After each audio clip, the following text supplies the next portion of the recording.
इसमें जो कुछ था वो अलौकिक कृपा से था, आपकी साधना से नहीं था। अलौकिक कृपा।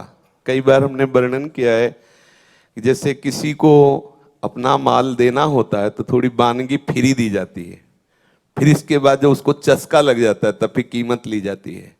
ऐसे ही हमारे मालिक बड़े कृपालु हैं, जीव विषयों में जो भ्रमित है उसको भगवदानंद देते हैं, जब उधर मुड़ता है तो उसे परिपक्व करने के लिए सिद्धांत पेश कर देते हैं, ऐसी कसौटी से पास होते हुए आओ सदा सदा के लिए मेरे।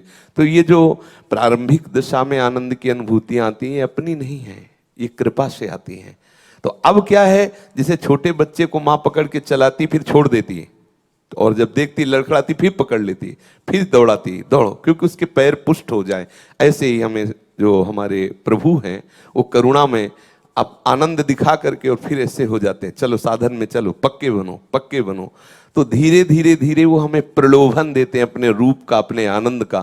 जब हमारी वृत्तियां उधर चलने लगती तो सिद्धांत से पक्का कर देते, और इतना पक्का कर देते कि कैसी भी विषम माया की परिस्थिति आ जाए उसके उस आनंद का नाश ना हो। इसलिए तो कृपा, इसमें आपको सोचना नहीं है कि ऐसा अब क्यों नहीं होता, क्योंकि वो कृपा से हो रहा था। और वो कृपा ऐसी जगह ले जाएगी जहां ये जो बातें हैं ना ये स्वाभाविक होती रही, इनका कोई महत्व नहीं रह जाता। दिन भर अनुभूतियों की भीड़ लगी रहती है। अगर वो पूरा, हमें तो ज्यादा आता नहीं अंग्रेजी शब्द, लेकिन जैसे किसी विमान को हाईजैक कर लिया जाए ना, ऐसे इसको हैक कर लिया है कि क्या जैक हाईजैक जो भी। अब ये सिस्टम केवल वहीं से चलेगा, है ये सिस्टम दिखाई दे रहा शरीर के अंदर, लेकिन चल वहीं से रहा है।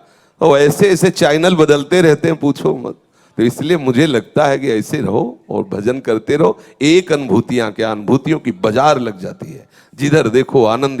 ये कोई केवल प्रवचन नहीं, केवल मनोरंजन की बात नहीं कर रहे, आनंद की भीड़ लग जाती है, अथाह अपार आनंद। उपासक उन्मत्त हो जाता है, वो उन्मत्तता सब वर्णन थोड़ी की जाती है। हर उपासक को जो जिस कोटि का है ठाकुर वैसे ही उन्मत्त करता है, लोक परलोक सब उसके चरणों में लुटता है, जो संपूर्ण समर्पण कर देता है। तो और आगे बढ़ो, तो अभी तो आनंद का असली दरवाजा खुला ही नहीं, जब खुलेगा तो आप नाच पड़ोगे, अपने आप नाच पड़ोगे।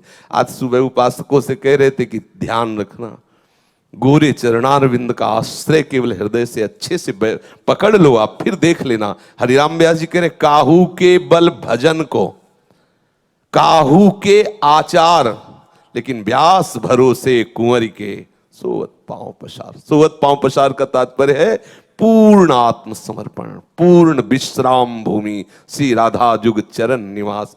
महाआनंद जिसका वाणी से वर्णन नहीं कर सकते। अचानक बात करते करते सिस्टम बदल गया, दूसरे से बात करते करते खत्म, दृश्य खत्म, अलग ही सिस्टम चल रहा है। वो क्या करे, लाख बार संभालना चाहता है, मैं उत्तर दे दूं, लाख बार संभालना चाहता है, इसको खत्म। कुछ हो ही नहीं रहा अपने से, वो हो रहा है दूसरी जगह, रिमोट दूसरे के हाथ में पहुंच गया। बस ये चाहिए, कर्ता भाव खत्म हो गया, अब हो रहा है। एक दिन सत्संग में कहा था, उपासक की एक दिनचर्या है, मुझे ये करना है ये करना है। और कोई कोई उपासक देखते हैं आज लाडली क्या करवाएगी, आज देखते हैं क्या कर, रोज प्रातः के आज देखते हैं कौन सा नया रंग देती, कौन सा नया आनंद देती। सच्ची मानिए, आज एक वर्णन कर रहे थे कि स्वप्न में भी भय नहीं आने देती।